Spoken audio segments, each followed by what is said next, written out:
घर में चिपकली जैसे चिपक के दीवार से वो सही चिपक जा तू अपना यार से। ढेर दिन पर ससुरा से अइलू हकार से रात भर मजा जनी लूटे ना तू प्यार से। जो बना के छील दा हो वाला फील दा, जो बना के छील दा हो वाला ढील दा। घर में चिपकली जैसे चिपक के दीवार से वो सही चिपक जा तू अपना यार से। ढेर दिन पर ससुरा से अइलू हकार से रात भर मजा जनी लूटे दा तू प्यार से। जो बना के छील दा हो वाला फील दा। सुना, जो बना के छील दा हो वाला ढील दा।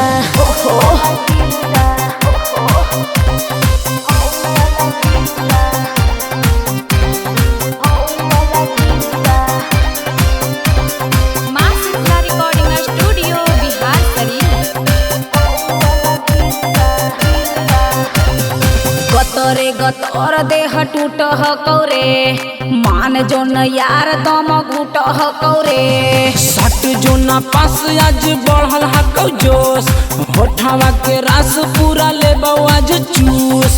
जो बना के छील दा हो वाला ढील दा।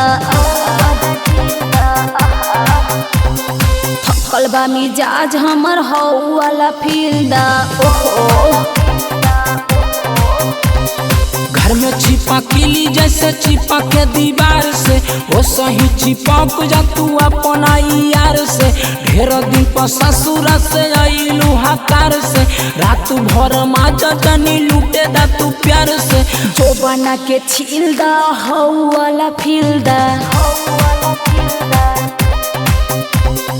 जो बना के छील दा हो वाला ढील दा।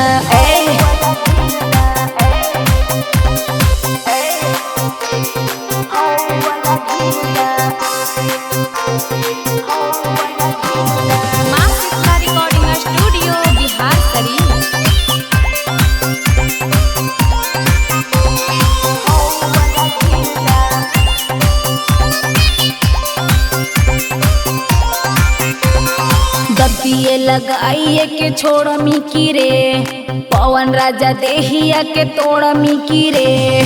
गोरी हो जो रेस मुड करी के फरेस छोड़ तो नहीं आज तोरा राइटर मंजेश। जो बना के छील दा हो वाला ढील दा। थकल बा मिजाज राजा हो वाला फील दा। घर में चिपकली जैसे चिपक के दीवार से वो सही चिपक जा तू अपना यार से। ढेर दिन पर ससुरा से अइलू हकार से रात भर मजा जनी लूटे दा तू प्यार से। जो बना के छील दा हो वाला ढील दा। थकल बा मिजाज राजा हो वाला फील दा। बुझला। ओहो।